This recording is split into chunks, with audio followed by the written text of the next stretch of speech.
जंजीरें बदलो ना अपनी तकदीर जागो ना आजाद हो तुम बन जाओ अब तूफान हक के सामने बादल है गरजते काले बादल है खून से क्या हासिल है जंग का फातेह ही कातिल है टूटी सारी दीवारें हैं।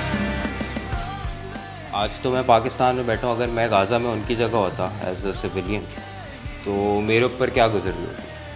बच्चों की कत्ल की वीडियोस आने लगी थी। अंदर से एक जागा था कि यार हम लोग क्या कर रहे हैं, हम लोग क्यों चुप बैठे हुए हैं। एक पॉइंट आ गया था तीसरे या चौथे दिन तक जहाँ मैं भी मुझे 10 मिनट रुकना पड़ा, मुझे अपने आंसू पोंछने पड़े।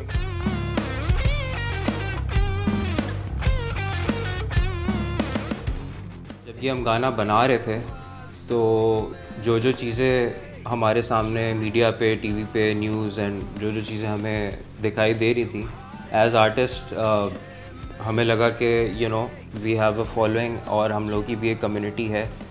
कब्ज़ा नाम ही इससे निकला था कि जो लोग फ़लस्तीन के अंदर इस वक्त ऑप्रेस्ड हैं, इस वक्त जुल्म के निशान बने हुए हैं, उनके लिए एक अपनी तरफ से हम आवाज़ कोशिश करें कि एटलीस्ट एक इम्पैक्ट क्रिएट हो जाए, एक मैसेज चला जाए।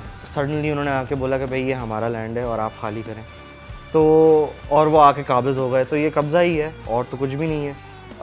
जिन लोग के घर तबाह हो गए, जिनकी फैमिलीज़ बर्बाद हो गई, वो वाली अटेंशन हमें मिली है जहाँ पे हमें कोई अभी रोकने की कोशिश करे। लेकिन मुझे ये पता है कि अगर हम ये करते रहें कोई ना कोई आएगा अपना हाथ आगे रखेगा। लेकिन हमारा वो मकसद नहीं है। करें, रोक लें यार। कहीं किसी चैनल से हटवाना है हटवा दिया, स्पॉटिफाई से हटवाना है हटवा दें, यूट्यूब से हटवाना है हटवा दें, हम अपना करते रहेंगे। खून से क्या हासिल है, जंग का फातेह ही कातिल है।